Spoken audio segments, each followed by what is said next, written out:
السلام عليكم ورحمة الله وبركاته. الحمد لله وكفى وسلام على عباده الذين اصطفى. أما بعد فأعوذ بالله من الشيطان الرجيم. بسم الله الرحمن الرحيم. يا أيها المزمل قم الليل إلا قليلا نصفه أو انقص منه قليلا أو زد عليه ورتل القرآن ترتيلا.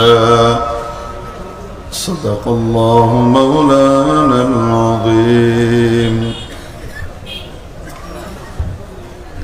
ঐতিহ্যবাহী আজাদি বাজার হেদায়েতুল ইসলাম কমিটির উদ্যোগে আয়োজিত আজকের এই ঐতিহাসিক ইসলামী মহাসম্মেলনের সর্বজন শ্রদ্ধেয় সম্মানিত সভাপতি মহোদয়, উপস্থিত জাতির বিবেক ওয়াজিবুল ইহতারাম হাদারাতে উলামায়ে কিরাম, ভবিষ্যৎ ওয়ারাসাতুল আম্বিয়া, আজিজ তালাবা, ধর্মপ্রাণ ধর্মভীরু সর্বস্তরের তাওহীদি জনতা, পর্দার আড়ালের পরম শ্রদ্ধেয়া মা ও বোনেরা, আপনাদের সামনে মহাগ্রন্থ আল কুরআনুল কারীমের অন্যতম সূরা সূরাতু মুজাম্মিলের প্রথম কখানি আয়াত তিলাওয়াত করা হয়েছে। মুআজ্জাজ হাজরিন, নবী পাক সাল্লাল্লাহু তাআলা আলাইহি ওয়াসাল্লামকে যখন আল্লাহ তাআলা ওহী দেন জিবরিল আলাইহিস সালামের মারফত, এই ওহী দেওয়ার আগ পর্যন্ত দীর্ঘ কিছু সময় মাওলায়ে পাক ওনাকে লোকালয় থেকে দূরে নির্জনতায় মাওলার অনুসন্ধানে কাটাবার ব্যবস্থা করে দিয়েছিলেন। লোকালয় ভালো লাগতো না, জনসমাগম ভালো লাগতো না, অথচ ইনি সেই মানুষ যে মানুষ জনগণের ভেতরে থেকে বেড়ে উঠে জনসেবায় নিজেকে উৎসর্গ করে দিতে আপ্রাণ চেষ্টা করতেন। তার কাছেই কেমন যেন মানুষজনের উপস্থিতি এবং তাদের সাথে মেলামেশা করা, তাদের মাঝে থাকাটা অপছন্দনীয় হয়ে দাঁড়ালো। নির্জনতা অবলম্বন এবং সেখানে বসে আল্লাহ রাব্বুল আলামিনের মুরাকাবা এবং আল্লাহ তাবারাকা ওয়া তাআলাকে নিয়ে ভাবনা, আল্লাহ তাআলার মহা সৃষ্টি আসমান জমিন ইত্যাদির মহা সৃষ্টিযজ্ঞ নিয়ে চিন্তা ভাবনা করা, এটাই ওনার কাছে ভালো লাগতে লাগলো। আসলে ভালো লাগতে লাগলো না, আল্লাহ তাআলা ওনার মনের ভিতরে এই পরিস্থিতি আর অবস্থা তৈরি করলেন।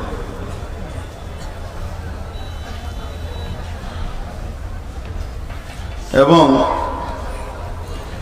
ওহী যখন আল্লাহ তাআলা দান করলেন, তারও প্রায় 6 মাস আগ থেকে নবীজিকে অদ্ভুত অদ্ভুত ভালো ভালো সুন্দর স্বপ্ন দেখানো হতে লাগলো। চমৎকার স্বপ্ন দেখেন।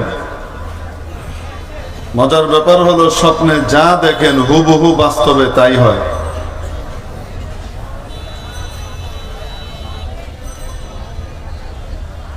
أول ما بدأ به رسول الله صلى الله عليه وسلم من الوحي الرؤيا الصالحة.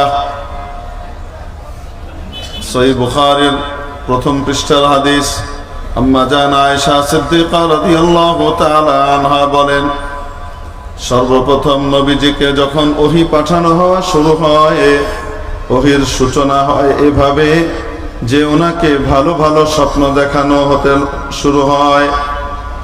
ভালো ভালো স্বপ্ন আল্লাহর পক্ষ থেকে ওনাকে দেখানো শুরু হলো। فكان لا يرى شيئا في المنام إلا جاء مثل فلق الصبح। তিনি যাই দেখতেন স্বপ্নে, রাতের বেলায় বা ঘুমের মধ্যে স্বপ্নে যাই দেখতেন, সেই স্বপ্ন প্রভাত রশ্মির মতো উদ্ভাসিত হয়ে একদম পরিপূর্ণ বাস্তবে রূপায়িত হতো। যাই দেখেন তাই বাস্তবে হয়। মনে রাখতে হবে, নবীর স্বপ্ন ওহী, অন্য কারো স্বপ্ন ওহী নয়। এজন্য নবীর স্বপ্ন দলিল, নবী ছাড়া অন্য কারো কোনো স্বপ্ন দলিল নয়। বেশির চেয়ে বেশি সববে মুরাজ্জিহ হতে পারে, কখনো সববে মুসবিত হতে পারে না।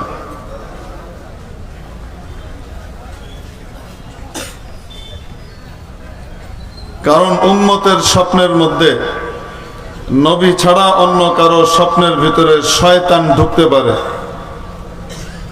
নবীর স্বপ্নের মধ্যে শয়তান ঢুকতে পারে না, এটা আল্লাহর পক্ষ থেকে দেখানো হয় এবং এটা আল্লাহর পক্ষ থেকে দেওয়া মেসেজ হয়।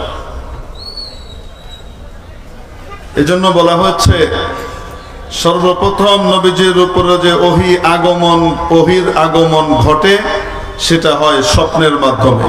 আউয়ালু মা বুদিআ বিহি রাসূলুল্লাহ সাল্লাল্লাহু আলাইহি ওয়াসাল্লাম মিনাল ওয়াহী আর-রু'য়া সালিহাতু ফিল মানাম। উম্মতের স্বপ্ন বিভিন্ন রকমের হয়। নবী ছাড়া অন্য ব্যক্তির স্বপ্ন, গায়রে নবীর স্বপ্ন বিভিন্ন রকমের হতে পারে। কোন কোন স্বপ্ন এমন হয়, পেটের ভিতরে গ্যাস পয়দা হয়েছে, খুব ঘুমিয়েছে, ওই গ্যাসের চাপে হরমোন এর মধ্যে ইমব্যালেন্সিভ পজিশন এসেছে, তার চাপে মস্তিষ্কের মধ্যে চাপ পড়েছে এবং মস্তিষ্ক একটা কিছু তৈরি করে তাকে দেখিয়েছে।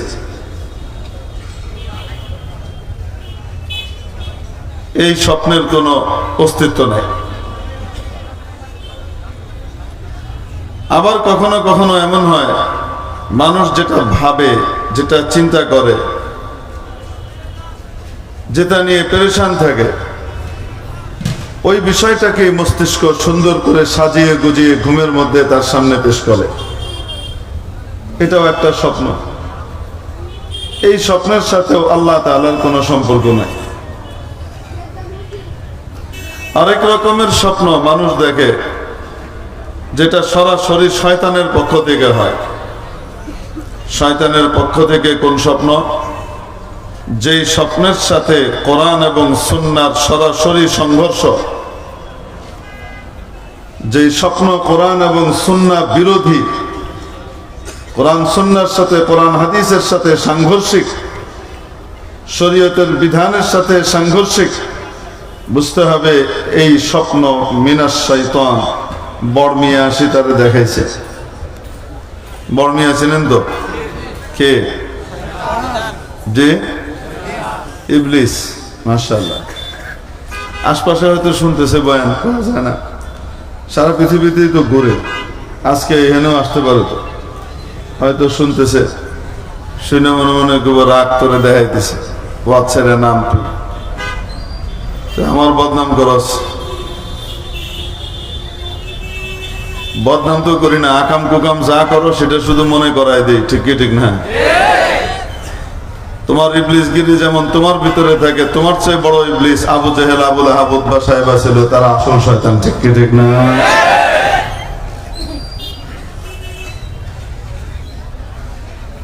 অতএব ইবলিস মিয়া শুনলেই কি আর না শুনলেই কি, আমাদের সাথে তো মাওলায়ে পাকের মহব্বতের পাওয়ার আর শক্তি আছে, নবীজির সুন্নতের উপরে আমলের শক্তি আছে, যার কারণে সারা দুনিয়ার শয়তান মিলেও কোনো মানুষকে নবীজির সুন্নতের উপরে চলনেওয়ালাকে গুমরাহ করতে পারে না, তার ক্ষতিও করতে পারে না। আমরা যখন ছোট, তখন মাদারীনগর মাদ্রাসার প্রতিষ্ঠাতা ছিলেন জামিয়া হুসাইনিয়া কাসিমুল উলুম সন্তোষপুর সন্দ্বীপ মাদ্রাসার প্রতিষ্ঠাতা মুহতামিম খলিফায়ে শেখুল আরব আল আজম শেখুল ইসলাম সৈয়দ হোসেন আহমদ মাদানী মুসলিহ উম্মত হযরত আল্লামা শেখ ইদ্রিস সন্দীপী রহমতুল্লাহ আলাইহি, আপনাদের চট্টগ্রামের মানুষ, সন্দীপ বাড়ি।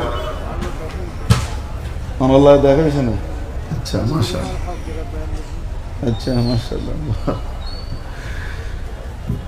হযরত বড় আল্লাহওয়ালা ছিলেন আমাদের। আমি তখন ওই মাদানীনগর মাদ্রাসায় পড়ি। আলহামদুলিল্লাহ, আল্লাহ তৌফিক দিয়েছেন হযরতের খেদমতে দীর্ঘ সময় থাকা এবং সোহবতে উঠাবার তৌফিক আল্লাহ তাআলা দিয়েছেন। 8 বছর হযরতের সামনে মসজিদে তারাবি পড়ানোর সুযোগ হয়েছে।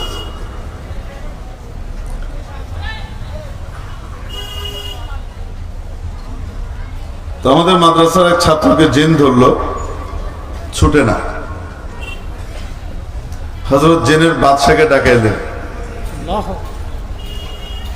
আমাদের এক উস্তাদে মুহতারাম ছিলেন হযরত মাওলানা হাফেজ লোকমান সাহেব দামাত বারাকাতুহুল আলিয়া, হেফজখানার শিক্ষক ছিলেন। হযরতের কাছে আমি হেফজ পড়েছি। বড় বা কামাল আল্লাহ ওয়ালা বুজুর্গ মানুষ ছিলেন। তো হুজুর এই জিন ডাকলেন, জিনটি আসতো। হুজুর জিনকে হাজির করছেন, এদেশে রহমতুল্লাহ আলাইহি বসা। তো জিনের বাদশা আসছে, তার নাম আব্দুল্লাহ। তো বাদশার সাথে যে হযরতের কথোপকথন,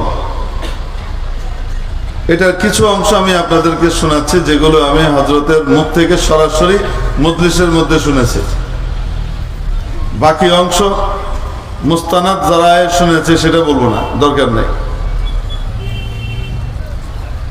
বাদশাকে বলা হলো, আমার এই ছেলেটাকে আপনার গোত্রের এক লোক ধরেছে এবং সে ছাড়ে না, বড় পেরেশানিতে আছে। ছোট বাচ্চা, সে বাচ্চারা মুসিবতে আছে। তো বাদশাহ ওই জিনকে হাজির করাইলেন, যে জিন ওই ছাত্রকে ধরে পেরেশান করতেছে। বাচ্চা জিজ্ঞেস করতেছেন আর ওই জিন উত্তর দেয়। এগুলা সব হযরত শুনতেছেন, সবাই শুনতেছে মজলিসে। আর আওয়াজ আসতেছে, ওই যে সানসেট আছে না, জানালার যে সানসেট, ওই বরাবর জায়গা থেকে আওয়াজ আসতেছে এদের কথাবার্তা। আল্লাহু আকবার। এখন বাদশাহ জিজ্ঞেস করছেন, তুমি কেন তাকে ধরেছ? আর মানে গম লাগছে, এতে কি জানি কোন না, আমার তারে ভালো লাগছে। এটা কি কন? ভালো লাগছে তারে, আমার খুব ভালো লাগছে, মশব্বত লাগছে। কি লাগছে? মহব্বত লাগছে। মহব্বত যখন উল্টা লাইনে হয়, এটারে কি কয়? মশব্বত। তো আমার তারে খুব মহব্বত লাগছে, এর লেগে তারে আমি ধরছি। তারে অদ্ভুত কারবার, তোমার মহব্বত লাগবে, যারে তারে আর তুমি ধরবা, পেরেশান করবা, তার তো জিন্দিগি আছে, পড়ালেখা আছে। কেন ধরছো? ভালো লাগছে। কোথেকে ধরছো? আগাখানা থেকে, বাথরুম থেকে ধরছে। কোথেকে? বাথরুম থেকে। হ্যাঁ, তার মানে খবিস। এটা হলো খবিস টাইপের জিন। এটা থাকে হলো পচা জায়গায়, গন্ধ জায়গাতে।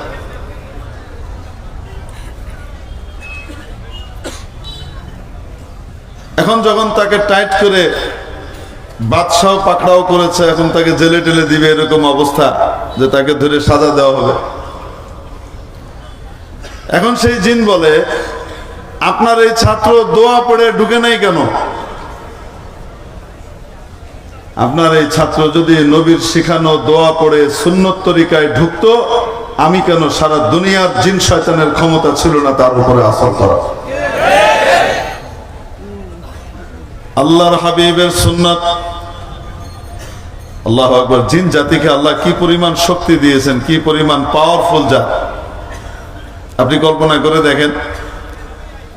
সুলাইমান আলাইহিস সালাম একবার সভাসদদেরকে জিজ্ঞেস করলেন, উপস্থিতিদেরকে, আইয়ুকুম ইয়াতিনি বিআরশিহা ক্বাবলা আন ইয়াতুনি মুসলিমিন।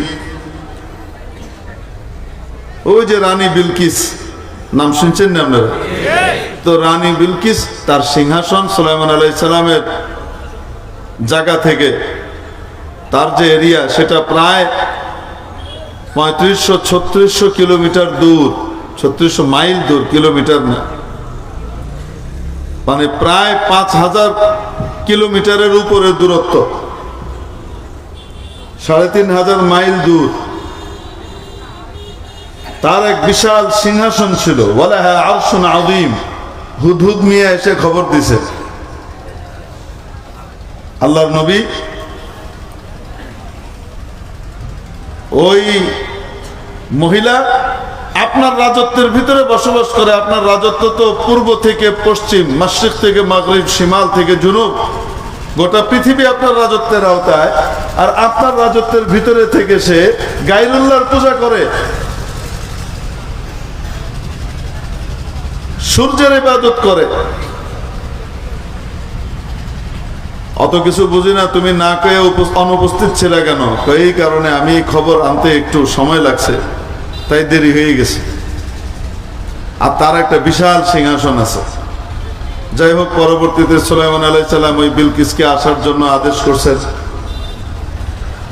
আদেশ করার পরে বিলকিস আসছে। মাঝখানে অনেক ঘটনা আছে। ওখান থেকে রওনা করে যখন আসতেছে, তার সিংহাসনটা ছিল পুরা পাথরের, একটা পাথর কেটে বানানো বিশাল কারুকার্য করা সিংহাসন, দেখার মতো সিংহাসন। তো যখন ওখান থেকে বিলকিস তার দলবল নিয়ে রওনা করেছে, তার সিংহাসন তো ওইখানে তার নিজের রাজত্বে। সুলাইমান আলাইহিস সালাম বিলকিসকে হতভম্ব করার জন্য, তাকে সারপ্রাইজ করবার জন্য, নিজের ক্ষমতা সম্পর্কে তাকে অবগত করবার জন্য অনেকগুলো ব্যবস্থা গ্রহণ করলেন। তার মধ্যে একটা হলো কাঁচের রাস্তা বানাইলেন, যে কাঁচের রাস্তার নিচে পানি, তাকাইলেই মনে হয় যেন পানি টলটল করছে। বিশাল মোটা এরকম বড় রাস্তা, সেই রাস্তা ভর্তি কাঁচ। ওই জমানায় কাঁচের আবিষ্কার হয়েছে। চিন্তা করে দেখেন, সুলাইমান আলাইহিস সালামের আমলে বিজ্ঞান কত উন্নত ছিল। আমাদের এখানকার বিজ্ঞান এও ফেও করে এই করে সেই করে, কি লাভ খাল তাদের। এত বিজ্ঞান পড়ে লেখাপড়া করে কি করছো? নসিমন করিমন, এগুলি বানানি ছাড়া আর কিছু করতে পারে নাই। বুঝেন নাই মনে হয়? আরে আমরা তো নাহলে বিজ্ঞান টিজ্ঞান পড়ি নাই, বুঝলাম, ঠিক আছে, আমাদের অত দাবি টাবিও নাই। যারা এত বিজ্ঞান টিজ্ঞানের দাবি করো, ওই অটো রিক্সা ছাড়া বাংলাদেশে আর তো কিছু বানানো দেখলাম না। এই জন্য গেলাম আর কি, নাসিমন করিমন, নসিমন করিমন কয়েডিরে, মানে যারা এটার নাম রাখছে তারা ইলমে নাহু সম্পর্কে ভালো ওয়াকিফ। মানে তানবিন এখানে আছে এটা বুঝে, মানে তানবিন নাই এটা বুঝে, তানবিন সহই দিছে একেবারে। এগুলি ছাড়া তো আর দেখে না। খালি বলে, হুজুর আপনারা বিজ্ঞান নিয়ে পড়ছেন না, তাহলে প্লেন আবিষ্কার করবি কি? ওই করবি এবারে প্লেন আবিষ্কার করবে কি? এবারে কোন কালে কেড়াই করছে না করছে, তুই কি করছো সেটা কো, কত করেই যেতেছস। অবাস্তব না বাস্তব? খালি মানে হুজুর করে খুঁচাইতে পারলে মনে করে সপ্ত আশ্চর্য পার করে অষ্টম আশ্চর্যের কিছু একটা আবিষ্কার করে ফেলছে। মেরে মুহতারাম দোস্ত, আজিজ ও বুজুর্গ, সুলাইমান আলাইহিস সালামের যুগে বিজ্ঞান কত উন্নত। চিন্তা করে দেখেন, কত হাজার হাজার বছর আগে এরকম কাঁচ, লম্বা বড় কাঁচ, সেই কাঁচের নিচে টলটল করছে পানি। কাঁচটা এত পাতলা, এত স্বচ্ছ, দেখে বোঝাই যায় না। পাতলা, স্বচ্ছ, বড়, চওড়া, দৈর্ঘ্য প্রস্থে বিশাল, কিন্তু হাইলি টেম্পার্ড গ্লাস, মানে যেটার উপরে পাথর পড়লেও কি করবে না, ভাঙবে না, এইরকম মজবুত গ্লাস। আর নিচে পানি টলটল করতেছে। এই জিনিস তো ওই জমানায় কারো কাছে নাই। কার কাছে আছে? বিশ্ব সম্রাট সুলাইমানের কাছে। তো এই ভেলকি লাগানো জিনিস বিলকিসকে দেখিয়ে তার দিল নতজানু করে ইসলামের প্রতি আকৃষ্ট করবার জন্য হযরত সুলাইমান আলাইহিস সালাম ব্যবস্থা নিলেন। তো যখন পানি টলটল করে সুলাইমান আলাইহিস সালাম তাকে নিয়ে যখন রওনা করেছেন, এখান দিয়ে হাঁটতেছে, এসে পৌঁছাইছে। তো আসার পথে বিলকিস কাপড় উঠে ফেলছে, কারণ এখন তো পানি লেগে যাবে। নিচ থেকে কি উঠাইছে? কাপড় একটু উঠাইছে, কারণ পানি লেগে ভিজে যাবে। পানি না হেঁটে চলে, অসুবিধা নেই, পানির উপর দিয়ে হেঁটে যাবেন, কিচ্ছু হবে না, চলেন। তো বিলকিস তো সুলাইমান আলাইহিস সালামের দরবারে এসে এমনি অভিভূত হচ্ছে। এছাড়া তাকে ভালো করে চমৎকৃত করবার জন্য উনি এর চেয়ে বড় আরেক ব্যবস্থা করছেন। সেই ব্যবস্থা কি? সে রওনা হওয়ার পরে উনি সভাসদদেরকে জিজ্ঞেস করেন, এই সভাসদরা বলো, সুলাইমান আলাইহিস সালামের ডান দিকে বড় বড় 500 আলেম থাকতেন, জাবুরের আলেম, মানব জাতির মধ্যে। আর বাম পাশে জাবুরের বড় বড় আলেম থাকতেন 500 জন জিন। এই ছিল ওনার সভাসদ, 1000 জনের সভাসদ সংসদ। উনি জিজ্ঞেস করছেন, ওরা আমার কাছে অনুগত হয়ে আসার আগে তোমাদের মধ্যে কে আছে তার সেই বিশাল সিংহাসনটা এখানে নিয়ে আসতে পারবে?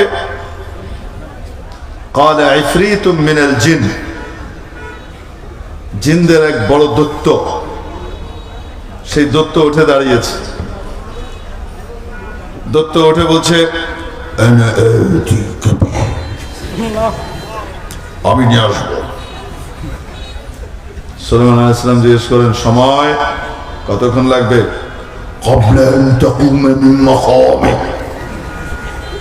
আপনি যে বসে আছেন এখান থেকে উঠে দাঁড়াইতে যা সময় লাগে তার আগে। সিংহাসন থেকে উঠে বসতে কতক্ষণ সময় লাগে? আরে 2 সেকেন্ডে তো লাগে না, ঠিক কি ঠিক না? তাও ধরে নেন 3 সেকেন্ড লাগে। 3 সেকেন্ডের ভিতরে নিয়ে আসবো। কত মাইল দূরে? আরে 3500-এর বেশি মাইল, তার মানে 5000-এর উপরে কিলোমিটার। অত দূর থেকে নিয়ে আসবে, সিংহাসন আনতে কয় সেকেন্ড? 3 সেকেন্ডও লাগবে না। এবার কল্পনা করে দেখেন তো কি পরিমাণ শক্তি আল্লাহ তাবারাকা ওয়া তাআলা জিনদেরকে দিয়ে রেখেছেন।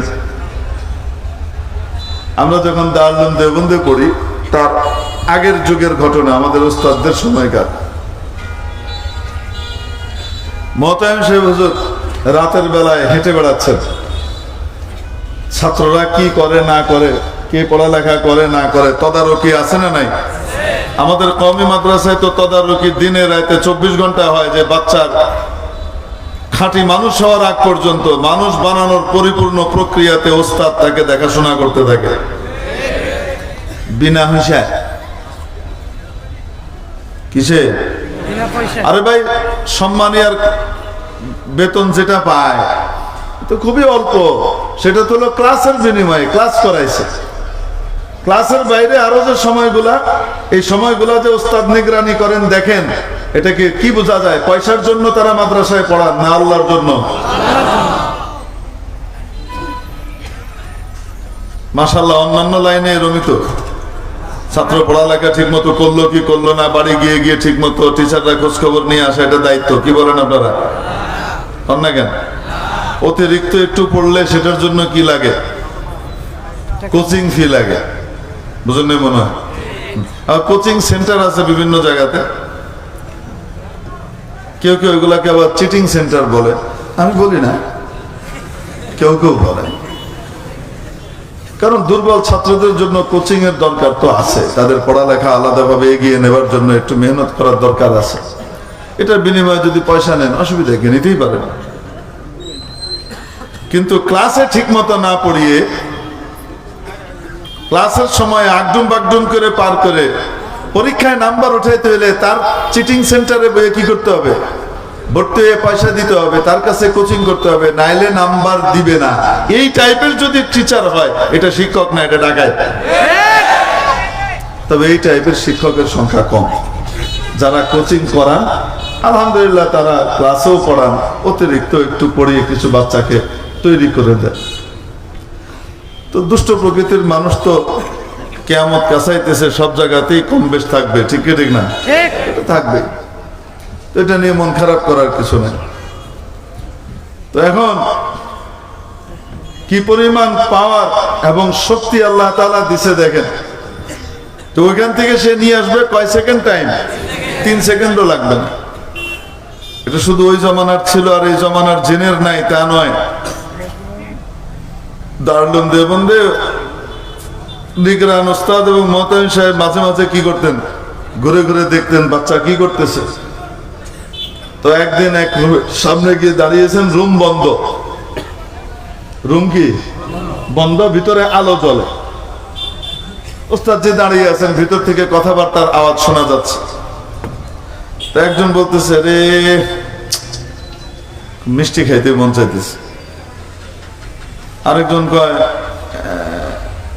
এত রাতে মিষ্টি কই পাওয়া যাবে। আরেকজন কয়, তুই জানা একটু মিষ্টি লয়ে। চুপচাপ কিরে এরা মিষ্টি আনবে। তো হুজুর সাইডে দাঁড়িয়ে আছে, মিষ্টি আনতে বেরোবে আর জিগাবে, পড়ালেখা বাদ দিয়ে মিষ্টি আনার, এত রাতে মিষ্টি আনতে যাবে, মিষ্টি কই পাওয়া যাবে এত রাত্রে, রাত বাজে 1টা-1:30। তো চুপচাপ উনি দাঁড়িয়ে আছেন। এই 2-3 মিনিট গেছে, 2-3 মিনিট পরে মিষ্টি চলে আসছে। তারা মিষ্টি খাইতেছে, এই আওয়াজ পাইতেছেন উনি। আরে মিষ্টি আনতে গেল কোন দিক দিয়ে, আইলো কোন দিক দিয়ে? দরজা তো বন্ধ, ওই পিছনের জানলায় খোলা। মিষ্টিটা আনলো কোন দিক দিয়ে, গেল কোন দিক দিয়ে? জানালায় তো শিখ দেওয়া। কই থেকে আনলি এত রাত্রে? কারে দেওবন্দের বাজার তো সব বন্ধ, এনে কিছুই নাই।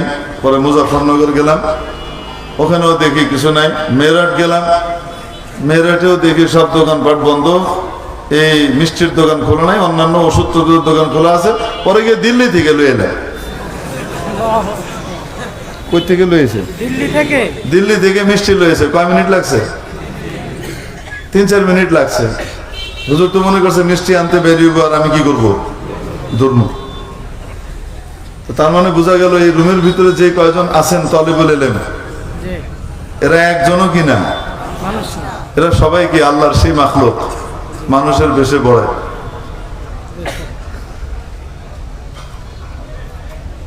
তো আল্লাহ এই ক্ষমতার কুদরত তাদেরকে দিয়েছেন না দেন নাই? দিয়েছেন।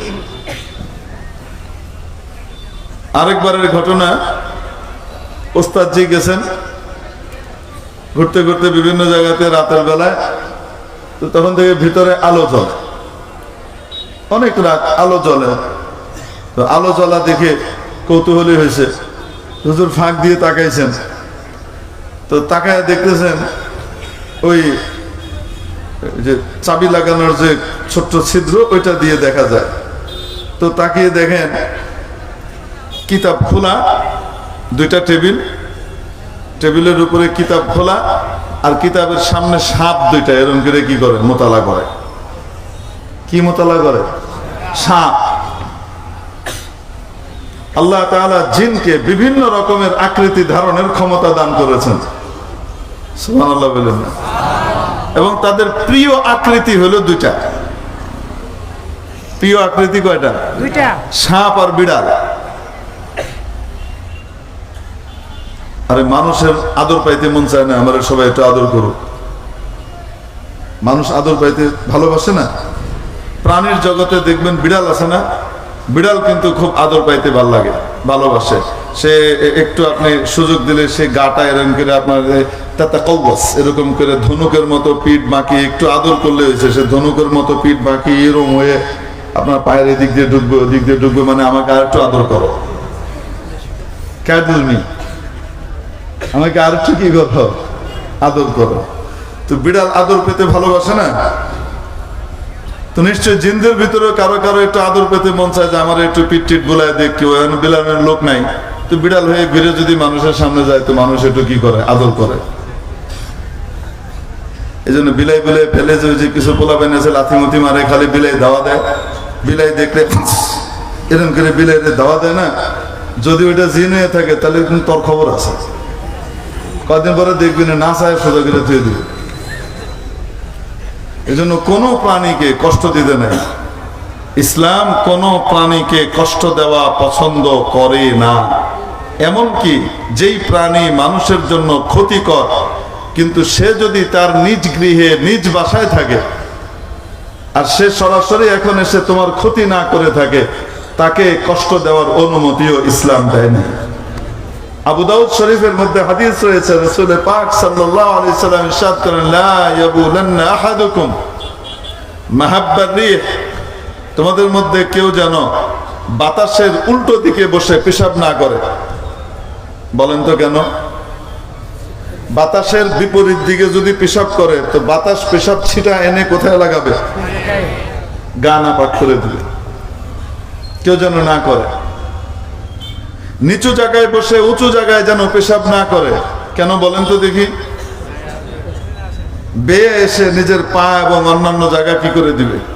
নাপাক করে দিবে, জুতা পেতা নষ্ট করবে খামাখা। রুচিহীন ব্যাপার। কেউ যেন তোমাদের মধ্যে কোনো গর্তের মধ্যে পেশাব না করে, কারণ গর্তের মধ্যে কারা বসবাস করে? সাপ বিচ্ছু বসবাস করে, ইঁদুর বসবাস করে। এরা মানুষের খুব উপকারী বন্ধু না ক্ষতিকর? ক্ষতিকর। কিন্তু সে তো তোমার বাড়িতে আসে নাই, সে কোথায় আছে বলেন? তার নিজের বাড়িতে আছে।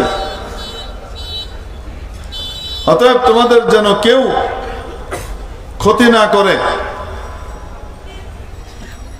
তার বাড়িতে গিয়ে যেন পেশাব না করে। অনেক কারণ আছে নিষেধাজ্ঞার। গর্তের মধ্যে পেশাব করতে রাসূল নিষেধ করছেন কেন? মুহাদ্দিসিনে কেরাম অনেক ব্যাখ্যা করেছেন। তার মধ্যে একটা কারণ, ওখানে আল্লাহর কিছু মাখলুক থাকে। আল্লাহর সেই মাখলুক তোমার কোনো ক্ষতি করে নাই, তার বাড়িতে আছে, তাকে কষ্ট দেওয়ার অনুমতি তোমার নাই।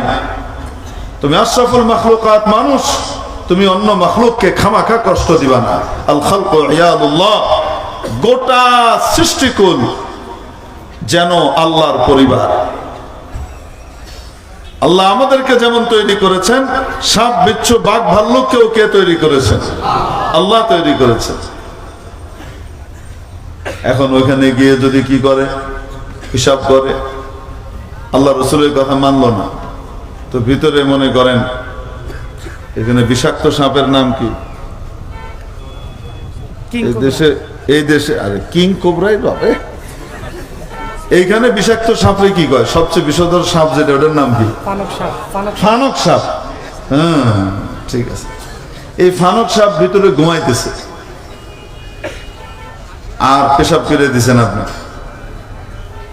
ঘুমের ভিতরে তার ঘুমটা ভাঙলো, কেড়ারে আমার গায়ে ঠান্ডা পানি ডাললো, পেশাব ঠান্ডা কি গরম পানিটা গায়ে পড়ার পরে ঘুমটা ভাঙার পরে সে জনন করে বেরিব গর্ত থেকে বের হওয়ার পরে তুমি জুতা মুজা ফালাইয়া দিবে দৌড়। তুমি তারও কষ্ট দিলা, নিজেও কষ্ট পেলা। ঠিক কি ঠিক না? তো ইসলাম কোন প্রাণীকে অযথা কষ্ট দেওয়া পছন্দ করে না। এই জন্য বিড়ালকে কষ্ট দিতে নাই, কোন প্রাণীকে কষ্ট দিতে নাই। তো জিনদের খুব প্রিয় আকৃতির দুইটা, একটা হলো বিড়াল, আরেকটা হলো সাপ। কারণ হলো তাফসীরের ভিতরে লিখছে, আল্লাহ তাবারাকা ওয়া তাআলা যখন আদম আলাইহিস সালাম এবং আম্মা জান হাওয়া রাদিয়াল্লাহু আনহাকে দুনিয়াতে পাঠান, শুধু এই দুইজনকে পাঠাইছেন তা নয়, আরো তিনজনকে পাঠাইছেন। তার মধ্যে একজন তো আপনারা জানেনই, যারে আল্লাহ কইছে উখরুজ ফাইন্নাকা মিনাল মুখরাজিন, বেরো। এটা কেডা? বড় মিয়া। আর একটা হলো সাপ, আর এগুলো ময়ূর। এক একজনকে এক এক জায়গাতে পাঠাইছে। তো সাপ অত্যন্ত সুন্দর এবং খুব চমৎকার প্রাণী ছিল। সাপের চমৎকার পাও ছিল, পাখনাও ছিল, উঠতেও পারত। আল্লাহ এগুলো সব সাইডে দিছে, সাইডটা সোজা পাঠাই দিছে, যা এবার পেটের উপর দিয়ে হাঁটবি। তো অন্য কিছু কেটে মিটে ফালাই দিলেও শরীরের ভিতরে যে ডিজাইন, ফনা তুললে, পানক সাপ ফনা তুললে দেখবেন মাথার উপরে কি সুন্দর ফুল, ফ্লাওয়ার দেখেছেন? খুব সুন্দর ফুল থাকে, কিন্তু সুন্দর জিনিস। তো জিনরা এই দুটা আকৃতি খুব পছন্দ করে, সাপ আর। এখন হুজুর তাকায় দেখে কিতাব খোলা, টেবিল দুইটা দেখা যাইতেছে, আরেকটা দেখা যায় না, একটা কোনা দেখা যায়। তার মানে টেবিল মোট কয়টা? তিনটা। তো দুইটার ভিতরে দেখা যায় কিতাব খোলা, আর তন্ময় হয়ে সর্প বাহাদুর কি করতেছেন? মোতালা করতেছেন, কিতাব পড়তেছেন। আসলে কি?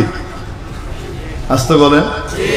এজন্য রাসূল পাক সাল্লাল্লাহু আলাইহি ওয়াসাল্লাম হাদিস শরীফে ইরশাদ করেছেন, তোমাদের বাড়িতে যদি কখনো কোনো সাপ দেখতে পাও তাহলে 3 বার তাকে সতর্ক করো। কয়বার? 3 বার। তুমি যদি সাপ ছাড়া আল্লাহর কোন অন্য মাখলুক হয়ে থাকো বেরিয়ে যাও। তুমি যদি সাপ ছাড়া অন্য কোন মাখলুক হয়ে থাকো বেরিয়ে যাও। তুমি যদি অন্য কোন মাখলুক হয়ে থাকো বেরিয়ে যাও। অন্য কোন মাখলুক হলে সে বের হয়ে যাবে। 3 বার বলার পরেও যদি সে না বের হয় আর তাকে যদি হত্যা করা হয়, এই হত্যা বৈধ, জায়েজ। যদি সে জিন হয়ে থাকে আর সে মারা যায়, ফাদামুহু হাদার, নবীজির বাণী হলো যে তার এই রক্তের কোনো কি হবে না, রক্তপণ নেওয়া লাগবে না। সে নিজেই অন্যায় করেছে, 3 বার সতর্ক করার পরেও সে ছড়ে নাই, আল্লাহর নবীর বাণী অনুযায়ী এখন বাড়িওয়ালা তাকে কি করেছে? হত্যা করেছে। অতএব সে যদি জিনও হয়ে থাকে তাহলে হত্যাকারী হিসেবে সাব্যস্ত হবে না বাড়িওয়ালা। এও এক অদ্ভুত হাদিস। হযরত আব্দুল আজিজ মুহাদ্দিস দেহলভী রহমাতুল্লাহ আলাইহির এক ছেলে ছিল, তাকে জিন ধরে লয়ে যেত কয়েকদিন পর পর। তো জিন ধরে নেওয়ার আগের কাহিনী আছে আরো কিছু। একবার তাকে জিন্নাত ধরে নিয়ে গেছে, প্রথম যখন ধরে নিয়ে যায়। হযরত আব্দুল আজিজ মুহাদ্দিস দেহলভী রহমাতুল্লাহ আলাইহি খোঁজ নেওয়ালেন, কই গেছে দেখতো। খবর পাওয়া গেল জিনরা লয়ে গেছে। কি হয়েছে? জিনদের শাহজাদাকে সে হত্যা করেছে। জিনের বাদশার যে ছেলে, তাকে এই লোক কি করেছে? হত্যা করেছে। হত্যা করার অপরাধে এখন তাকে শাস্তি দেওয়া হবে, তাকেও হত্যা করা হবে। সাজা দেওয়ার সব কিছু ঠিকঠাক জিনদের মজলিসের মধ্যে। তো এক বুড়ো এক জিন, উনি উঠে দাঁড়িয়েছেন। উনি উঠে দাঁড়িয়েছেন কেন? এই ছেলেকে যখন বিচারের রায় শোনানো হচ্ছে, তখন এই ছেলে বলতেছে, আমি 3 বার বলছি তাকে চলে যাওয়ার জন্য, সে যায় নাই। নবীজির বাণী 3 বার তাকে চলে যেতে বলা, আমি বলেছি, সে যায় নাই, তারপরে আমি তাকে মেরেছি, অতএব আমি নির্দোষ। বাদশা বলে এটা কোনো হাদিস না। আমাদের আলে হাদিস ভাইরা আছে না, তাদের মন মতো যদি হাদিস না হয় তাহলে সেটা বুখারী মুসলিমের হাদিস হলো, হে করে দেব এই হাদিসে ঝামেলা আছে। বুঝেন না? প্রথম বলবে এটা হাদিসই না, এটা জায়জই। মানে জয়ীফ শব্দটাও ঠিক মতো উচ্চারণ করতে পারে না, হে আইসে হাদিসের জাজমেন্ট দেওয়ার লেগে। এটা জাল জয়ীফ হাদিস। জাল জয়ীফ। আল্লাহ নেক বান্দা, আরে আল্লাহ, আল্লাহ সহি বুঝ দেখ, বলে না আমিন। তো তারপরে যদি আপনি দেখাই দেন যে না, এই যে দেখেন হাদিসের কিতাবে আছে, তা আপনি দেখাইছেন মুসান্নাফে ইবনে আবি শাইবাতে দেখাইছেন, মুসান্নাফে আব্দুর রাজ্জাকে দেখাইছেন, মুসনাদে দারমিতে দেখাইছেন। এখন সে দেখার পরে বলবে এটা তো সিয়াসেত চায় নাই। বুঝেন না মনে? এরপরে আপনি যদি দেখাই দেন যে নাই, যে দেখেন ইবনে মাজাতে আছে, তিরমিজি শরীফে আছে, নাসাইতে আছে, বুখারী মুসলিমে নাই। বুখারী মুসলিমে যদি দেখাই দেন, তারপরে বলবে এটা বুখারী মুসলিমে আছে কিনা আমার যাচাই করতে হবে, হাদিসের নম্বর দেন। তাও সে কি করবে না, মানতে রাজি হয় না, আছে না নাই এই টাইপের। তো যখন সে বলছে হাদিসে এরকম আছে আর আমি তাকে 3 বার সতর্ক করছি, সে নড়ে নাই, তাই তাকে কি করছি, আমি পিটাইছি, হত্যা করছি।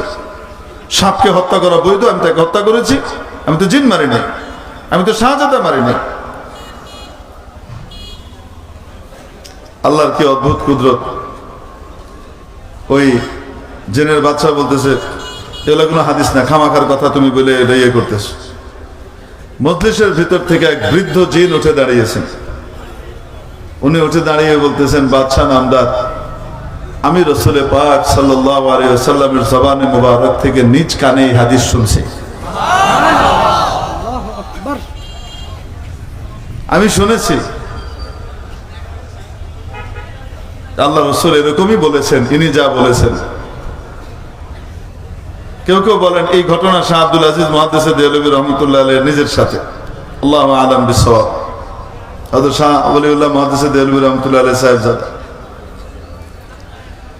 এই কথা শোনার পরে যখন উনি হাদিস পুরা শুনিয়ে দিলেন, ওই সাহাবী, জিন সাহাবী, আল্লাহ তো এনাদেরকে হাজার হাজার বছর হায়াত দেন, লম্বা হায়াত দেন। তখন বাদশাহ ফয়সালা করলেন, ঠিক আছে, তাহলে নবীর হাদিস সামনে চলে আসছে, সসম্মানে মুক্তি দেওয়া হলো। তো সসম্মানে ওনাকে ফিরাই দিয়ে গেছিল, কিন্তু কিছুদিন পর পরে লয়ে যেত ওয়াজ নসিহত শোনার জন্য, হুজুর একটু ওয়াজ করে দিয়ে যান। তো জিন্নাত আমাদের আশপাশে আছে না নাই? আল্লাহ কেমন পাওয়ার আর শক্তি দিচ্ছেন কল্পনা করেন। কি বলে, ওই ৩৫০০ মাইল দূর থেকে প্রায় ৫৫৫০ কিলোমিটার দূর থেকে বিশাল সিংহাসন নিয়ে আসবে। সময় কত? বসা থেকে উঠে দাঁড়াইতে যা লাগে এর ভিতরে নিয়ে আসবে। আল্লাহ তাকাত আর কুওয়াত দিয়েছেন কি দেন নাই? তবে এর চেয়ে বেশি কুওয়াত ওই ব্যক্তির কাছে থাকে যার কাছে আসমানি ইলম থাকে। সুবহানাল্লাহ। তো সাল্লাল্লাহু আলাইহি ওয়াসাল্লাম যখন জিজ্ঞেস করলেন সময় কতক্ষণ লাগবে, বসা থেকে উঠে দাঁড়াইতে যতক্ষণ লাগে। সাল্লাল্লাহু আলাইহি ওয়াসাল্লাম বললেন, ওহ হবে না, আরো তাড়াতাড়ি লাগবে। সেদিন বলো, ওয়াইন্নি আলাইহি লাকাউবিয়্যুন আমিন, আই হ্যাভ পাওয়ার, আমার শক্তি আছে, আমি ক্যাপাবল, আমি নিয়ে আসতে পারি। আপনি কি মনে করেন? আই মোস্ট পাওয়ারফুল, এই ব্যাপারটা আমি নিয়ে আসতে পারি। আর আপনি আমার উপর আস্থা রাখতে পারেন, আমি একজন আস্থাভাজন মানুষ। সাল্লাল্লাহু আলাইহি ওয়াসাল্লামকে হবে না, আরো কম সময় আনতে হবে। মানে সাল্লাল্লাহু আলাইহি ওয়াসাল্লাম রাজত্ব চালাইছে, মানে কি হেভি এক রাজত্ব। চিন্তা করে দেখেন, 3 সেকেন্ড সময় নিয়ে আইব, তারপরেও কি নাই, হবে না, আরো তাড়াতাড়ি লাগবে। কি এক রাজত্ব, সুবহানাল্লাহ। আল্লাহর কাছে চাইয়া নিছে কিন্তু রাজত্ব। কার কাছে চাইছে? রব্বি গফিরলি ওয়া হাবলি মুলকান লা ইয়ানবাগি লিআহাদিন মিন বাদি, হাবলি মুলকান, আমাকে এমন রাজত্ব দেন, লা ইয়ানবাগি লিআহাদিন মিন বাদি, আমার পরে যেন এই রকম রাজত্ব আর কারো জন্য শোভনীয় না হয়। মানে পরোক্ষভাবে পেয়ে দিছে, আমার পরে যেন এমন রাজা আর কেউ না হয়। আল্লাহ তাআলা রাজত্ব দিছেন একেবারে ঘুরে, সারা দুনিয়া তো দিয়েছেনই, জিনকেও তাবে করে দিছেন। পাখি, মাছ, বাঘ, ভাল্লুক থেকে শুরু করে সবাইকে কার অনুগত করে দিয়েছেন। ওনার যখন যারে মন চাইতো হাজিরা কল করতেন। বিভিন্ন প্রজাতির প্রতিনিধি থাকতে হবে হাজিরার সময়। ওয়াতাফাক্কাদাত তায়র, খোঁজ লাগালেন পাখির। তাফাক্কুদ, তালাশ করা, তাহকিক করা, খোঁজ নেওয়া। যেন তবলিগে তাফাক্কুদ করে, তবলিগে জামাতে যে যায় না, ওলামা ইকরাম মাশাআল্লাহ আলহামদুলিল্লাহ তবলিগের জিম্মাদারি হাতে নিছে। তো এই ইস্তেলাহাত গুলা তবলিগের ইস্তেলাহ স্পেশাল। সোয়াদ হয়ে গেছে। সোয়াদ কি? এটা সোয়াদ দোয়াদ না। সোয়াদ কি এটা জিজ্ঞেস করে নিন, এটা তবলিগের একটা ইস্তেলাহ। এরকমই তাদের একটা ইস্তেলাহ। বিদেশ সফরে যখন কেউ যায় বা মাস্তুরাতের সফরে যায়, মাস্তুরাতের জামাতে, তখন এটা তাফাক্কুদ হয়। তাফাক্কুদ মানে তার খোঁজ খবর নেওয়া হয়, তাতাব্য করা হয় যে সে আসলে এই জামাতে যাওয়ার মতো কোয়ালিটিফুল কিনা, যোগ্য কিনা। খালি নাম লেখাইলেই হয়ে যাবে না। ওয়া তাফাক্কাদাত তায়র, কি করছে? পাখিদের খোঁজ খবর নিচ্ছে। সবাই লাব্বাইক লাব্বাইক, শালিক লাব্বাইক, চড়ুই লাব্বাইক, তোতা লাব্বাইক, ময়না লাব্বাইক, হুদহুদ, ঘুঘু মিয়া। মাশায়েখ বলেন হুদহুদ কি? হুদহুদ আমাদের দেশে যে ঘুঘু যা আছে না, এই ঘুঘুকে কি বলে? হুদহুদ। কেউ কেউ অন্য নামও বলছে। ঘুঘু নাই, হে ধান খাইতে গেছে গা, তাই না? বারবার ঘুঘু তুমি খেয়ে যাও ধান, এইবার ঘুঘু তোমার বধিব পরাণ, আছে না বাংলায় কথা? ঘুঘু মিয়া নাই। কই মা লিয়া লা আরাল হুদহুদ আম কানা মিনাল গায়বিন, ও নাই। ও যদি আমার কাছে উপযুক্ত কারণ দর্শাইতে না পারে, ওকে হত্যা করা হবে অথবা কঠিন সাজা দেওয়া হবে, আমি দেব। হুদহুদ এসে এই কাহিনী শোনাইছে, বিলকিসের কাহিনী। সুলাইমান আলাইহিস সালাম কি আনাইছেন? তো জিন কইল কতক্ষণ, বড় দৈত্য, সে বলে 3 সেকেন্ডের মতো লাগবে, তার আগে নিয়ে আসবো, আপনি খারাপ বসা থেকে উঠে দাঁড়াইতে যতক্ষণ লাগে। উনি কই হবে না। وقال الذي عنده علم من الكتاب, এমন একজন দাঁড়াইলেন যার কাছে আসমানি ইলমের, আসমানি কিতাবের ইলম আছে, জাবুরের ইলম আছে। এমন একজন দাঁড়ালেন, তিনি বললেন আনা আতিকা বিহ, আমি নিয়ে আসতে পারবো এটা আপনার কাছে। হযরত সুলাইমান জিজ্ঞেস করলেন কতক্ষণ সময় লাগবে? ক্বাবলা আন ইয়ারতাদ্দা ইলাইকা তারফুক, আপনার চোখের পলকটা ফেলে খোলার আগেই।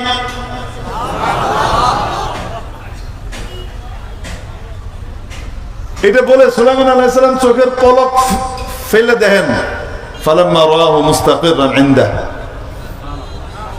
চোখের পলক খুলে দেখেন যে হাজির। আল্লাহু আকবার বলেন। তাহলে জিন্নাতকে আল্লাহ ক্ষমতা দিয়েছেন কি দেন নাই? সাধারণ পাওয়ার না, বিশাল পাওয়ার, অনেক পাওয়ার দিয়েছেন। কিন্তু তার চেয়ে অনেক বড় শক্তিশালী পাওয়ার হলো আসমানি ইলমের পাওয়ার। হযরত শাইখ ইদ্রিস সন্দিপি রাহমাতুল্লাহ আলাইহি যখন জেরা করলেন, তখন ওই জিন উত্তর দেয়, কেন আপনার এই ছাত্র দোয়া না পড়ে বাথরুমে গেছে?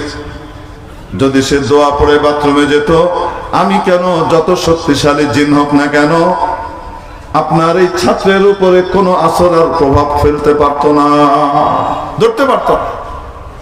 তাহলে আল্লাহর নবীর সুন্নতের শক্তি আছে না নাই? এই শক্তি মহা শক্তিশালী, জিনদের চাইতেও অধিক পাওয়ারফুল, ঠিক কি ঠিক না? যে আল্লাহর নবীর তরিকার উপরে চলে, আল্লাহ তাবারাক ওয়া তাআলা ইনসান এবং জিন্নাত সবাইকে তার ভক্ত করে দেন, তাদের দিলে তার মহব্বত ঢেলে দেন। আপনাদের এখানে সন্দ্বীপের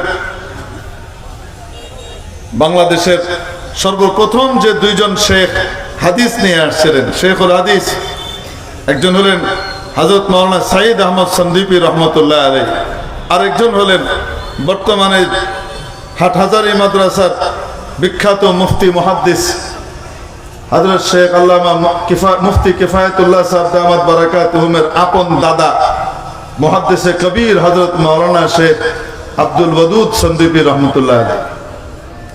মাওলানা আব্দুল ওয়াদুদ সাহেব রহমতুল্লাহ আলাইহি ভক্ত যেমন মানুষরা ছিল, জিন্নাত বিপুল পরিমাণে ওনার ভক্ত ছিল।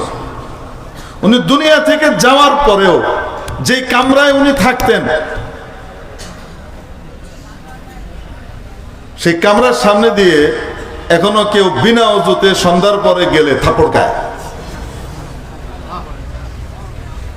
বুঝেন নাই মনে? বিনা ওযুতে ওই সামনে দিয়ে গেলে কি খায়? থাপ্পড় কে মারে অদৃশ্য, কেউ কইতে পারে না। ধোঁয়া এক থাপ্পড় খায় যে মাঠের মাঝখানে গিয়ে পড়ে গেছে। এরকম অহরহ ঘটনা এখনো ঘটে, এখনো ঘটে। আপনাদের চিটাগাঙেই ঘটে এই ঘটনা। আল্লাহু আকবার বলেন না? ইন্নাল্লাযীনা আমানু ওয়া আমিলুস সালিহাত সায়াজআলু লাহুমুর রাহমানু উদ্দা, নিশ্চয়ই যারা ঈমান আনবে, নেক আমল করবে, আল্লাহ রাব্বুল আলামিন তাদের জন্য বিশেষ ভালোবাসা পয়দা করে দিবেন মাখলুকাতের মধ্যে। এই ভালোবাসা কে দেন? তাহলে সবচেয়ে বেশি তাকতওয়ার শক্তিশালী জিনিস হলো আল্লাহর নবীর সুন্নাত। মেরে মুহতারাম দোস্ত, বলছিলাম মাঝে মাঝে স্বপ্নের ভিতরে জিন আসে, শয়তান আসে। শয়তান এসে স্বপ্ন দেখায় মানুষের। মনে আছে আপনাদের? স্বপ্নের কথা বলতেছি। স্বপ্ন দেখায়, তো কি স্বপ্ন দেখায়? উল্টা পাল্টা। এই যে আজ থেকে 10-11 বছর আগের কথা, নেত্রকোনায় এক বেটা স্বপ্ন দেখছে। সে স্বপ্ন দেখছে তাকে ইব্রাহিম আলাইহিস সালাম বানানো হয়েছে। মানে তাকে বলতেছে আল্লাহ তাআলা, তুমি তোমার বাচ্চাদেরকে কি করো? কোরবানি দাও। এই পাগলের ডাল 14 পয়সা। এই রাতের বেলায় ঘুম থেকে উঠা ছুরি নিয়ে তার 4টা না 5টা বাচ্চা ছিল, 4টাকে না 5টাকে সবগুলোকে জবাই করে দিছে। জাতীয় দৈনিকে বাচ্চাগুলোর ছবি সহ ওই বাপকে ধরে পত্রিকায় ছবি আসছে, পালায়ও যায় নাই। জজ তাকে জিজ্ঞেস করছে, তুমি এগুলোকে কেন মারছো? তুমি মারছো? হ্যাঁ মারছি। কেন? আল্লাহ আমাকে আদেশ করছেন আমার সবচেয়ে প্রিয় জিনিসগুলাকে কোরবানি করতে। যেমন ইব্রাহিম আলাইহিস সালামকে আল্লাহ আদেশ করছিলেন সবচেয়ে প্রিয় জিনিসকে কোরবানি করো, উনি ইসমাইল আলাইহিস সালামকে কোরবানি করছে, আমার সবচেয়ে প্রিয় এর লেগে কোরবানি করছে। এই আল্লাহর ভূত ইব্রাহিম আলাইহিস সালাম। রাগ খুব বেশি ওঠার কারণে কইলাম, আপনি কোন তো দেখি। আরে ইব্রাহিম আলাইহিস সালাম তো ছিলেন নবী, হয় কি নবী? নবীর স্বপ্ন ওহী, অন্য কারো স্বপ্ন কি ওহী? যদি কোরআন সুন্নাহ বিরোধী, শরীয়তের বিরোধী কোন স্বপ্ন দেখে তাহলে বুঝতে হবে এই স্বপ্ন শয়তানের পক্ষ থেকে আসছে। ওই বেটা ইবাদত মনে করে সবচেয়ে জঘন্য অপরাধ হত্যাকাণ্ড সম্পাদন করেছে, সম্পন্ন করেছে। কেন? এলেম নাই। কি নাই? এলেম নাই। ইবাদতের জজবা আছে কিন্তু এলেম নাই। এলেম না থাকার কারণে ধরা খেয়েছে।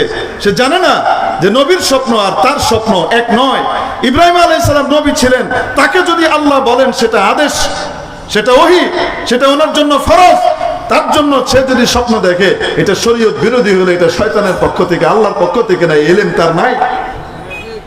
এজন্য হয় আলেম হতে হবে, নতুবা আলেমদের সোহবতে থেকে, তাদের সাথে থেকে চলতে হবে, তাদের কথায় তত্ত্বাবধানে থেকে দ্বীনের কাজ, দুনিয়াবি কাজ ইত্যাদি করতে হবে। যদি তা না করা হয়, যত বড় ইবাদতের জজবাই থাক না কেন, শয়তান নিয়ে এক চুটকিতে নিয়ে জাহান্নামে ফেলাই দেবে। আরেক রকমের স্বপ্ন হলো যে স্বপ্ন আল্লাহর পক্ষ থেকে আসে। কার পক্ষ থেকে আসে? আল্লাহর পক্ষ থেকে স্বপ্ন। অনেক সময় গায়রে নবীকেও আল্লাহ দেখান, নবী ছাড়া অন্য কেউ দেখান। মুসলমানও হওয়া লাগে না, অমুসলিমকেও দেখাইতে পারেন। কোরআনে কারিমে এরকম একটা স্বপ্নের ঘটনা রব্বুল আলামিন উল্লেখ করলেন। হযরত ইউসুফ আলাইহিস সালাম যখন জেলখানায় ছিলেন, ওই সময়কার কথা, মিথ্যা মামলার শিকার হয়ে জেলখানায়। ওই সময় যিনি বাদশা ছিলেন তিনি স্বপ্ন দেখলেন 7টা মোটা তাজা গরু আর 7টা শুকনা গরু। শুকনা গরুগুলো মোটা তাজা গরুগুলাকে খেয়ে ফেলল। 7টা তাজা শীষ আর 7টা শুকনা শীষ। দেখার পরে বললেন, তোমরা আমাকে একটু স্বপ্নের ব্যাখ্যাটা বলো তো। দরবারীদেরকে বলছে। তারা বলে অনর্থক শব্দ, ফালতু শব্দ, কোনো অর্থ নেই, অযৌক্তিক। কিসের অযৌক্তিক? আমি কি স্বপ্ন দেখে বেড়াই নাকি? আমি বাস্তববাদী বাদশা, আমি ওই টাইপের রাজা বাদশা না যে 72 থেকে 75 পর্যন্ত স্বপ্ন দিয়ে গেছে। 50 বছরে কর্ণফুলী টানেল হয়, সেটাও স্বপ্ন। বড় ব্রিজ হয়, ওইটাও স্বপ্ন। বড় রাস্তা হয়েছে, সেটাও স্বপ্ন। লুটপাট হয়েছে, সেটাও কি স্বপ্ন?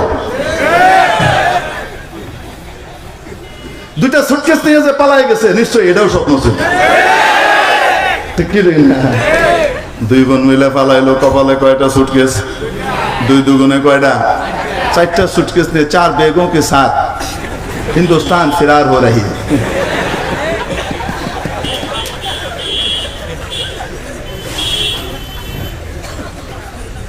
বুঝলেন না? মনে হয় কার বেড়া? আমি স্বপ্ন দেখে বেড়াই না, আমি বাস্তববাদী বাদশা, আমি স্বপ্ন দেখি না। নিশ্চয়ই এটার অর্থ আছে। এরা অযৌক্তিক স্বপ্ন। গরু গরু রে খায় নাকি? মাছ মাছ রে খায়, বড় মাছটা ছোটটা রে খায় এলায়। গজার, তারপরে বোয়াল, এগুলা ছোট মাছ খেয়ে ফেলে। ঠিক কিনা? এই জন্য মাছ যারা বেশি খায় দেখবেন এরাও বড়গুলা ছোটগুলা রে খায় এলায়, বাড়তে দেবার চায় না। কারণ খাদ্যের প্রভাব খাদকের উপরে পড়ে। তো গরু তো আর গরুকে খায় না। এটা হলো এক অযৌক্তিক বিষয় দেখছেন।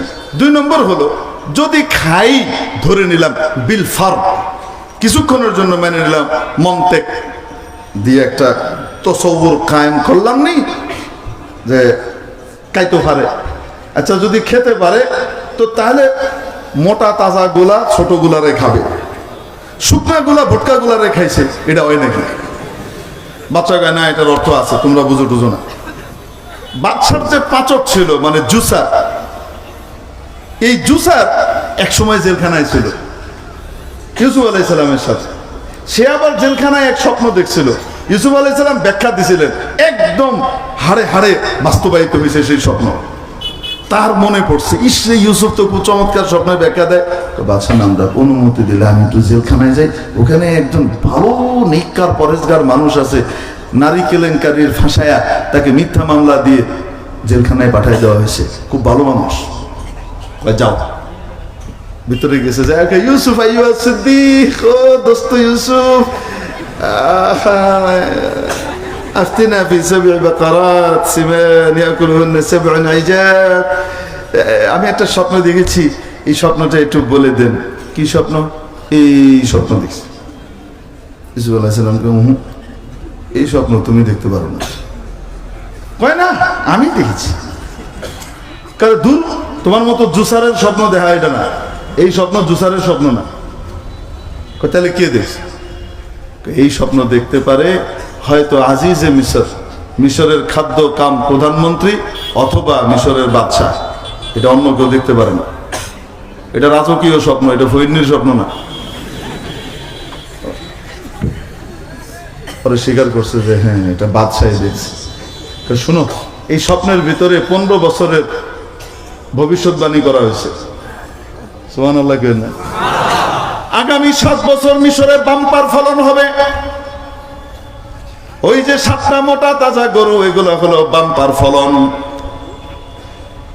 এরপরে 7 বছর একেবারে দুর্ভিক্ষ আসবে, ফলন হবে না। কয় বছর গেল? 7 সুম্মা ইয়াতি মিন বাদি যালিকা আমুন। এরপরে আবার আরেক বছর আসবে, সেই বছরে বাম্পার ফলন হবে। 7 7 14 আর 1 কত? 15 বছরের মেসেজ দেওয়া হয়েছে।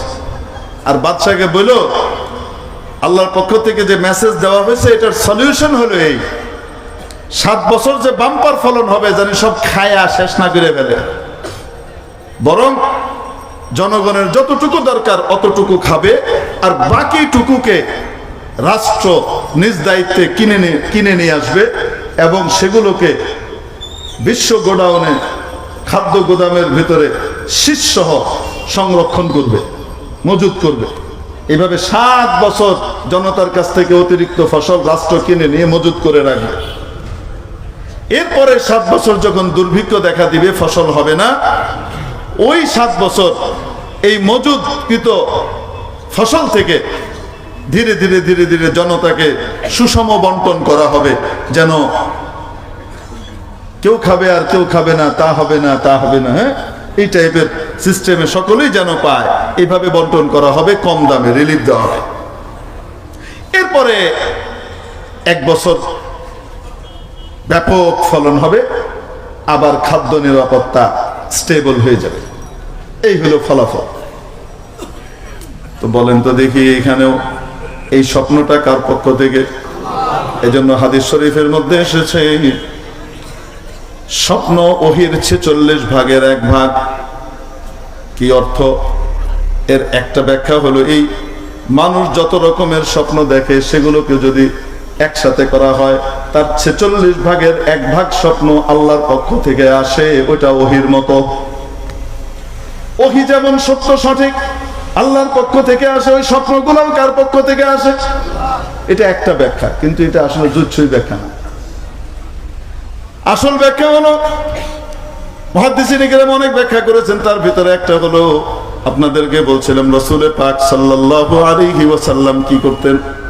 ওই যে ধ্যান করতেন গিয়ে, তারপরে ওনাকে স্বপ্ন দেখানো শুরু হলো, যা দেখতেন সেটাই বাস্তবে পরিণত হতো। নবীর স্বপ্ন কি? এই যে স্বপ্ন দেখার মেয়াদটা ছিল, এটা ছিল 6 মাস। কয় মাস? নবীজি যাই স্বপ্ন দেখেন তাই বাস্তবায়িত হয়। একটা দুইটা দেখলে বাস্তবায়িত হলো, অনেকগুলো হলো না, এটা সবারই হইতে পারে। যা দেখেন তাই বাস্তবে হয়, তার মানে বোঝা গেল আল্লাহ তাআলা কনফিডেন্স গ্রো করাচ্ছেন যে তুমি অন্যদের মতো না। এই হলো 6 মাস। এই স্বপ্নটা আল্লাহর নবীকে আল্লাহ তাআলা কি করেছেন? দেখিয়েছেন। নবীজির নবুয়তের জীবন হলো কয় বছর? 46। 23 বছর। কত বছর? মক্কায় 13, মদিনায় 10, মোট কত? 23। 23কে যদি 6 মাস দিয়ে ভাগ দেন,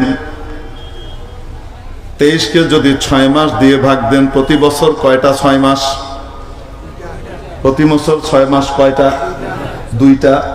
তো তাহলে বলেন তো দেখি 23 বছরে 6 মাস কয়টা? 46টা। 23 দুগুণে 46। তো নবীজির স্বপ্নের মেয়াদটা ছিল কতদিন? 6 মাস। এটাই এই হাদিসের মধ্যে বলা হয়েছে, স্বপ্ন ওহির 46 ভাগের 1 ভাগ, অর্থাৎ নবীজির এই বিশেষ স্বপ্নটার কথা বলা হয়েছে, আম স্বপ্ন না। ওহির 46 ভাগের 1 ভাগ নবীজির 23 বছরের জিন্দেগিকে যদি ভাগ করা হয়, তাহলে 6 মাস 46 ভাগের 1 ভাগ হয়। এটা হাদিসের একটা ব্যাখ্যা। তো নবীজিকে স্বপ্ন দেখি আল্লাহ মজবুত করলেন যে তুমি স্পেশাল। গারে হেরাতে রাসূল সাল্লাল্লাহু আলাইহি ওয়াসাল্লাম ইয়ে করেন, একদিন হঠাৎ দেখেন গোটা আসমান ঢেকে গেছে, সূর্য দেখা যায় না, গোটা আসমান পুরো উফুক ঢেকে গেছে। কি যেন একটা নামতেছে উপর থেকে, হযরত জিবরাইল আসতেছেন আসল রূপে। মাত্র 2টা ডানা ছড়াইছেন, 600টা ডানা, তার ভিতরে কয়টা ডানা ছড়াইছেন? 2টা। এই 2টাতেই মাশরিক থেকে মাগরিব, শিমাল থেকে জুনুব ঢেকে গেছে। আসতেছেন উপর থেকে, কি একটা জিনিস যেন নামতেছে, নামতে নামতে নামতে নামতে আস্তে আস্তে ছোট হতে হতে হতে হতে হতে একবারে গারে ঘেরার ভিতরে এসে একটা মানুষের আকৃতি নিলেন। এতক্ষণ যে বিশাল আকৃতির রাসূল দেখেছেন, আমি আর আপনি দেখলে সাথে সাথে হাত ফেল করে ওই নিয়ে শেষ। নবীজির মতো স্ট্রং হার্ট আর কারো নাই, এই জন্য নবীজি বেহুশ হয়ে যান নাই, দেখে সহ্য করে নিছেন। মানুষ হিসেবে সামনে এসে এখন বলেন, ইকরা বিসমি রাব্বিকাল্লাযী খালাক। সূরা আলাকের প্রথম 5 আয়াত পড়তে বলেন, নবীজি বলেন মা আনা বিকারি, আমি পড়তে পারছি না। আবার পড়াইলেন, পারছি না।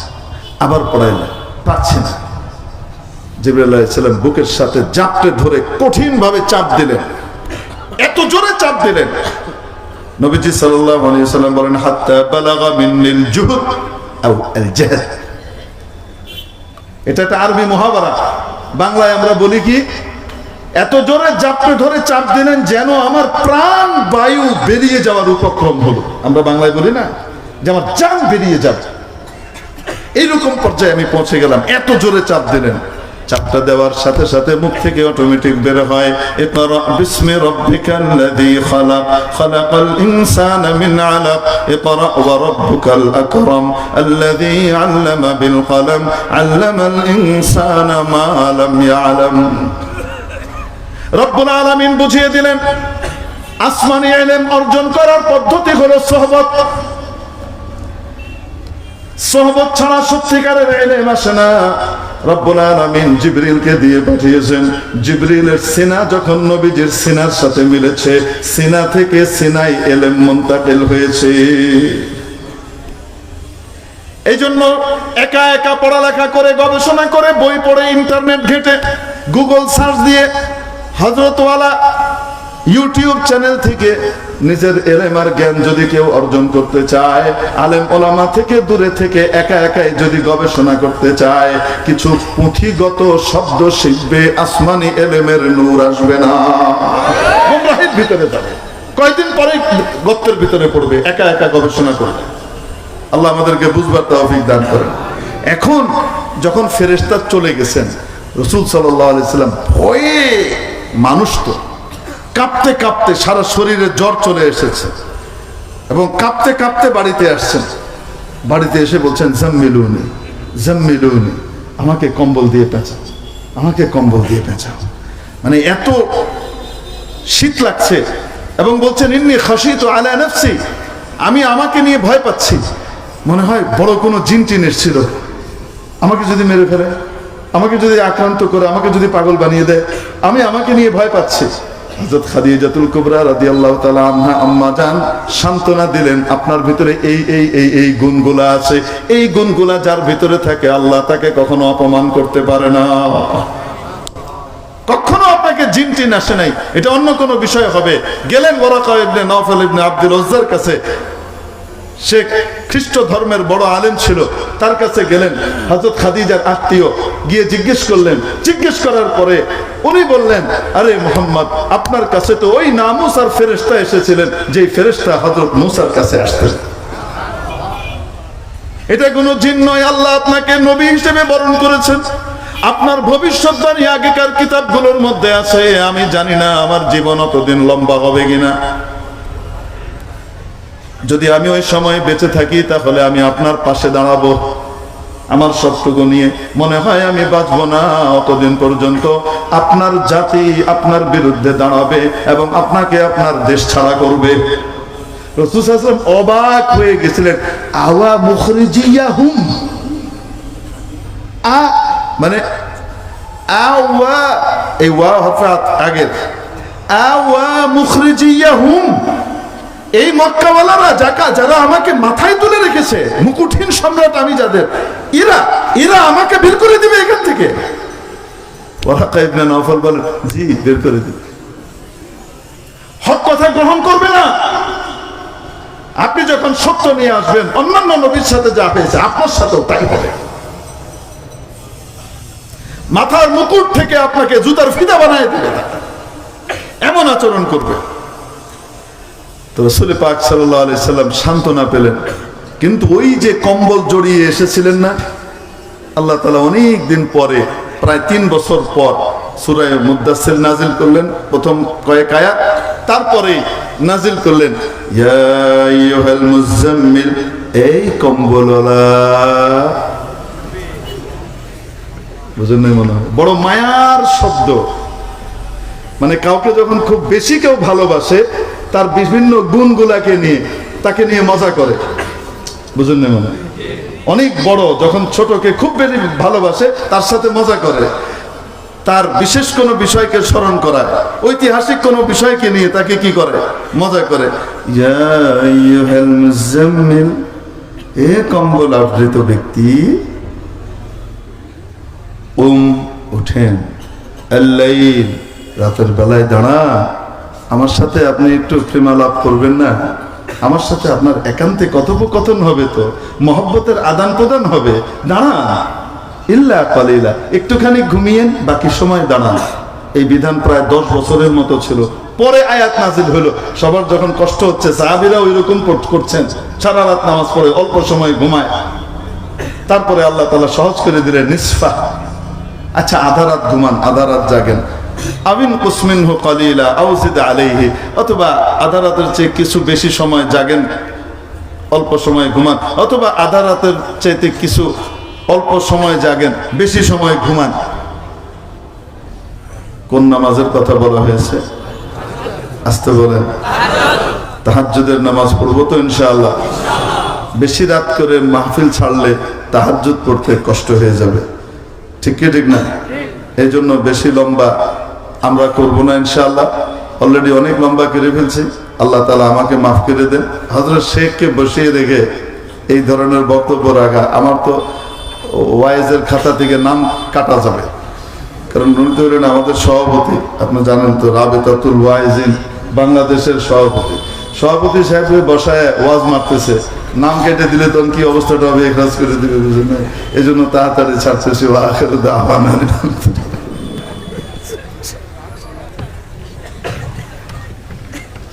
আলহামদুলিল্লাহ, আলহামদুলিল্লাহ। এতক্ষণ পর্যন্ত অত্যন্ত সুমধুর কণ্ঠে